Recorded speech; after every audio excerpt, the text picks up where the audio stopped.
నిషామ్ institute. Hi friends, welcome to Shyam institute YouTube channel and welcome to Shyam institute daily current affairs. April 19, 2021 నాటి current అఫైర్స్ని discuss చేద్దాం. So మొదటి అంశం, first UN food system summit 2021, మొదటి ఐక్యరాజ్య సమితి ఆహార వ్యవస్థ సదస్సు 2021. సో మొదటి ప్రపంచ లేదా ఐక్యరాజ్య సమితి ఆహార వ్యవస్థ సదస్సుని సెప్టెంబర్ నెలలో, సో ఈ సంవత్సరం సెప్టెంబర్ నెలలో 2021 సో న్యూయార్క్లో నిర్వహిస్తున్నట్లు ఐక్యరాజ్య సమితి ప్రధాన కార్యదర్శి, యుఎన్ఓ సెక్రటరీ జనరల్ అయినటువంటి ఐక్యరాజ్య సమితి ప్రధాన కార్యదర్శి, united nations of the organization ప్రధాన కార్యదర్శిగా ఉన్నటువంటి వారైనటువంటి ఒక ఆంటోనియో గుటెరెస్. ఎవరండి? ఆంటోనియో గుటెరెస్ అధికారికంగా ప్రకటించడం జరిగింది. సో మనకి ఈ పాయింట్ ఇంపార్టెంట్. ఎందుకోసం అంటే మొదటి ఐక్యరాజ్య సమితి సంబంధించినటువంటి ఆహార వ్యవస్థ సదస్సు నిర్వహిస్తున్నారు కాబట్టి తొలి ఇలాంటి వర్డ్స్ వచ్చినప్పుడు మనం తెలుసుకోవాల్సిన అవసరం ఉంటుంది కాంపిటేటివ్ ఎగ్జామినేషన్ పాయింట్ ఆఫ్ వ్యూలో. కాబట్టి మొదటి ఐక్యరాజ్య సమితి ఆహార వ్యవస్థ సదస్సుని ఎక్కడ నిర్వహించారు, ఎవరు నిర్వహించారు అనేది కూడా ఇక్కడ ఇంపార్టెంట్. మన న్యూయార్క్లో నిర్వహిస్తున్నారు, ఐక్యరాజ్య సమితి చేత నిర్వహించబడుతుంది. ఈ విషయాన్ని ఐక్యరాజ్య సమితి ప్రధాన కార్యదర్శి ఆంటోనియో గుటెరెస్ ప్రకటించడం జరిగింది. అయితే ఈ సదస్సులో మన భారతదేశం కూడా పాల్గొంటుంది. ఈ యొక్క ఐక్యరాజ్య సమితి నిర్వహిస్తున్నటువంటి ఈ యొక్క ఆహార వ్యవస్థ సదస్సు యొక్క ప్రధాన ఉద్దేశం ఏంటంటే ఆహార ధాన్యాలను పండించడమే కాకుండా ఆహార ధాన్యాలు నిల్వ చేయడం, ఆహార ధాన్యాలని వివిధ ప్రాంతాలకి రవాణా చేయడం, అంతేకాకుండా ఎవరికైతే అవసరం ఉన్న వాళ్ళకి ఆ విధంగా ఆహార పదార్థాలను సరఫరా చేయడం, ఇలాంటి అన్ని విషయాలతోనే ఈ యొక్క ఆహార వ్యవస్థ సదస్సు 2021లో న్యూయార్క్లో దీనిపైన డిస్కస్ చేయబోతున్నారన్నమాట. అంతేకాకుండా మరో ముఖ్యమైన అంశం ఏంటంటే 2030 సంవత్సరం నాటికి ఐక్యరాజ్య సమితి ప్రకటించినటువంటి సస్టైనబుల్ డెవలప్మెంట్ గోల్స్, ఐక్యరాజ్య సమితి సుస్థిరాభివృద్ధి లక్ష్యాలని సాధించాల్సి ఉంది ప్రపంచంలో ఉన్నటువంటి ఐక్యరాజ్య సమితి సభ్య దేశాలన్నిటి కూడా. ఎందుకోసం అంటే ఇక్కడ ఐక్యరాజ్య సమితి 2020 నుండి 2030 ఈ దశాబ్దాన్ని ఎలా ప్రకటించిందంటే that is the decade of the యాక్షన్గా ప్రకటించడం జరిగింది. డికేడ్ ఆఫ్ ది యాక్షన్ అంటే డికేడ్ ఆఫ్ ది యాక్షన్ అంటే ఇక్కడ ఏంటంటే ఐక్యరాజ్య సమితి చేయాల్సిన పని, ఐక్యరాజ్య సమితి సభ్య దేశాలు చేసినటువంటి ఏదైతే టార్గెట్ ఉందో ఈ ఐక్యరాజ్య సమితి ప్రకటించినటువంటి 17 సుస్థిరాభివృద్ధి లక్ష్యాలని సాధించాల్సి ఉంది. ఆ 17 సుస్థిరాభివృద్ధి లక్ష్యాలను సాధించే దిశగా ఎలాంటి ప్రయత్నం జరుగుతుంది, అందరికీ సంబంధించినటువంటి ఆహార పదార్థాలు సరఫరా చేసే విషయాన్ని చెప్పేసి ఈ ఐక్యరాజ్య సమితి ఆహార వ్యవస్థ సదస్సు 2021లో డిస్కస్ చేయబోతున్నారన్నమాట. ఈ నేపథ్యంలో మనం గమనించినట్లయితే 2015లో ఐక్యరాజ్య సమితి 17 సుస్థిరాభివృద్ధి లక్ష్యాలను ఎస్డీజీ అంటాం, సస్టైనబుల్ డెవలప్మెంట్ గోల్స్ని ప్రకటించడం జరిగింది. ఈ 17 సుస్థిరాభివృద్ధి లక్ష్యాలు పేదరికం లేని ఒక సమాజం తయారు చేయడం, అందరికీ ఆరోగ్యం, అందరికీ ఆహారం, అంతేకాకుండా ఒక పర్యావరణం కాపాడుకోవడం, ఇలా మొత్తం ఒక 17 సుస్థిరాభివృద్ధి లక్ష్యాలు. వీటిని రీచ్ కావడానికి, వీటిని చేరడానికి ఐక్యరాజ్య సమితి తమ సభ్య దేశాలకు పెట్టేటువంటి గడువు ఏంటంటే 2030 అనమాట. ఈ నేపథ్యంలోనే ఈ యొక్క ఐక్యరాజ్య సమితి మొదటి ఆహార వ్యవస్థ సంబంధించినటువంటి ఒక సదస్సుని న్యూయార్క్లో నిర్వహిస్తున్నారనమాట. అంతేకాకుండా భారత్ దీనికి సపోర్ట్ చేస్తుంది, పార్టిసిపేట్ చేస్తుంది. కారణం ఏంటంటే ప్రస్తుతం నీతి ఆయోగ్లో ఉన్నటువంటి వ్యవసాయ నిపుణుడైనటువంటి రమేష్ చంద్ గారు, ఎవరైతే రమేష్ చంద్ ఉన్నారో రమేష్ చంద్ గారు ఈ విషయాన్ని కూడా ధృవీకరించడం జరిగింది. రమేష్ చంద్ ఎవరి రమేష్ చంద్ గారు అంటే ప్రజెంట్ నీతి ఆయోగ్లో ఉన్నటువంటి ఒక వ్యవసాయ రంగ నిపుణుడు. మనం కూడా మనకు కొన్ని టార్గెట్స్తో ముందుకెళ్తున్నాం. ఎలాంటి టార్గెట్స్తో ముందుకెళ్తున్నామంటే 2022 సంవత్సరం నాటికి భారతదేశంలో రైతుల యొక్క ఆదాయాన్ని రెట్టింపు చేయాలి. కాబట్టి ఇక్కడ ఆహార ధాన్యాలు పండించడమే కాదు, వాటికి సరైనటువంటి గిట్టుబాటు ధర ఇవ్వడం, ఇవన్నీ విషయాలు అనేది ఉన్నది. కాబట్టి మనకి ఇక్కడ రమేష్ చంద్ నీతి ఆయోగ్లో ఒక వ్యవసాయ నిపుణుడిగా పనిచేస్తున్నారన్నమాట. మనకి ఎగ్జామినేషన్ పాయింట్ ఆఫ్ వ్యూలో ఇప్పుడు చెప్పిన అంశాలపైన ఏదో రకంగా మనకి ఆడడానికి ఉంటుందండి. ఎలా ఆడడానికి ఉంటుందో ఒకసారి చూసినట్లయితే ఎలా అడగడానికి ఉంటుంది. ఐక్యరాజ్య సమితి ఆహార వ్యవస్థ సదస్సు 2021ని ఎక్కడ నిర్వహించబోతున్నారంటే సెప్టెంబర్ 2021లో ఈ సదస్సుని న్యూయార్క్లో నిర్వహించబోతున్నారు.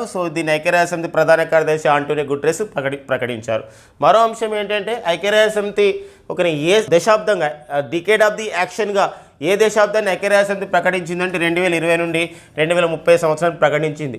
ఐక్యరాజ్య సమితి సుస్థిరాభివృద్ధి లక్ష్యాలను చేరడానికి 2030 సంవత్సరానికి గడువు పెడితే ఐక్యరాజ్య సమితి ప్రకటించిన సుస్థిరాభివృద్ధి లక్ష్యాలు ఏంటి, సస్టైనబుల్ డెవలప్మెంట్ గోల్స్ ఏంటి అంటే ఐక్యరాజ్య సమితి సుస్థిరాభివృద్ధి లక్ష్యాలు ఏ సంవత్సరంలో ప్రకటించారంటే 2015లో ఎన్ని సుస్థిరాభివృద్ధి లక్ష్యాలను ప్రకటించడం జరిగిందంటే 17. ఇంకొక అంశం ఉంది ఫ్రెండ్స్, అంటే ప్రతి సంవత్సరం ఇంపార్టెన్స్ ఇస్తుంటుంది.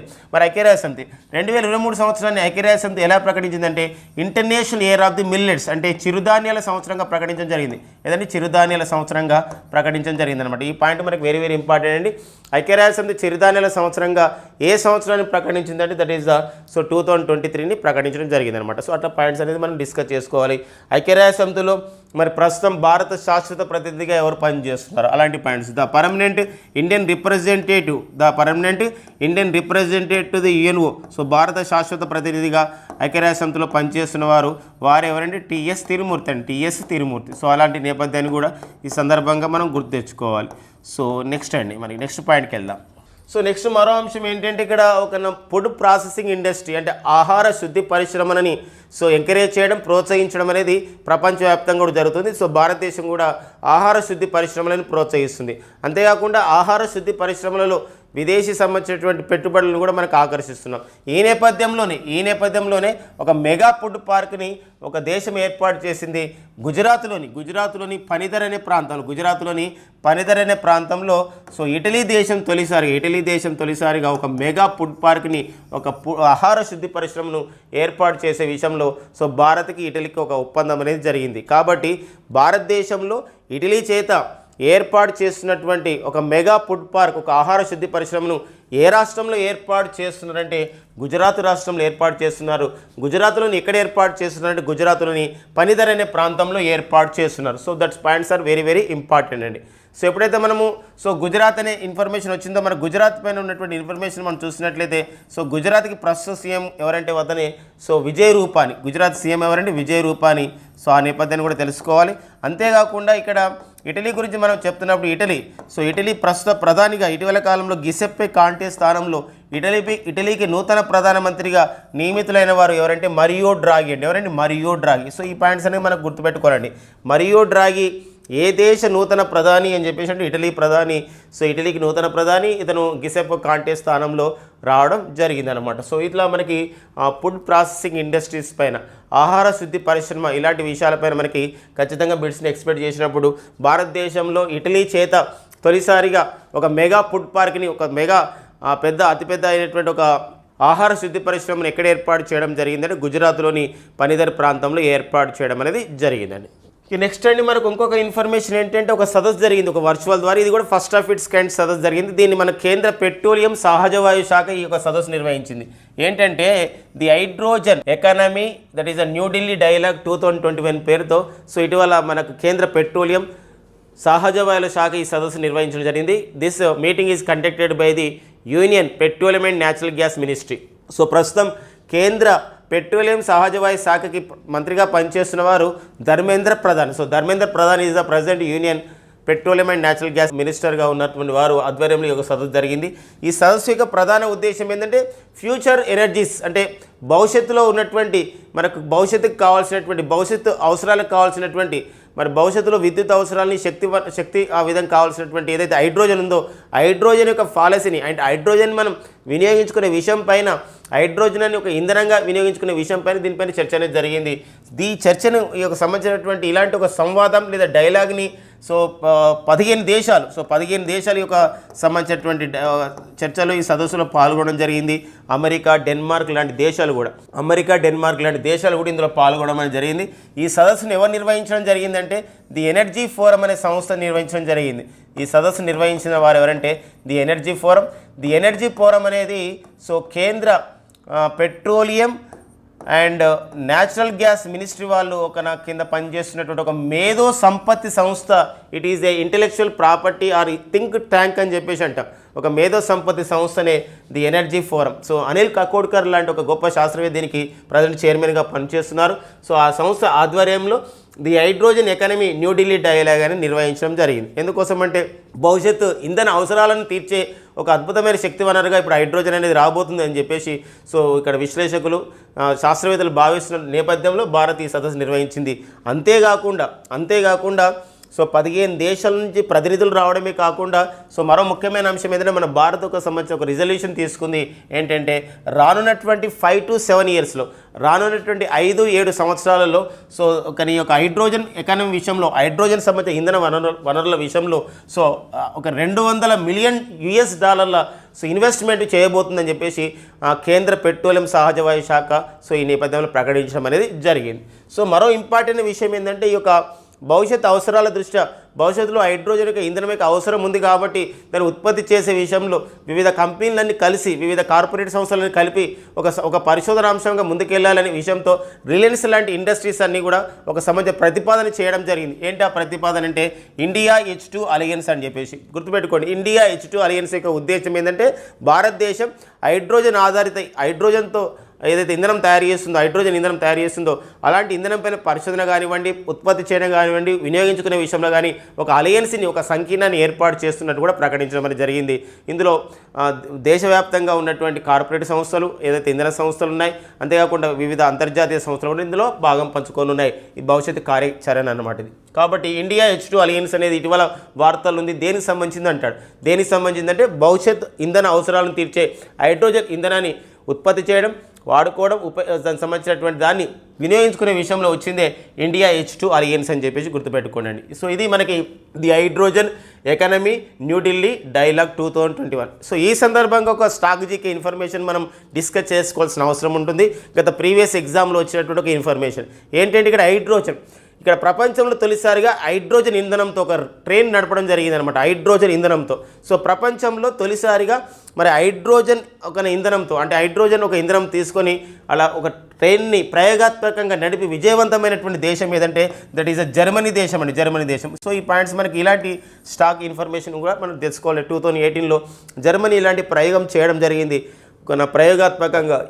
ప్రయోగాత్మకంగా ఏంటంటే హైడ్రోజన్ని ఇంధనంగా ఉపయోగించుకొని ఒక ట్రైన్ని ఒక రైలు నడిపినటువంటి తొలి దేశంగా జర్మనీ అనేది గుర్తించబడిందండి. సో ఇది the hydrogen economy New Delhi dialogue 2021 విషయం పైన ఎవరు నిర్వహించారు మరి అంతేకాకుండా మరి ఏ శాఖ నిర్వహించిందంటే that is the petroleum and సహజవాయు శాఖ. దానికి ప్రజెంట్ మంత్రిగా పనిచేసిన వారు ధర్మేంద్ర ప్రధాన్.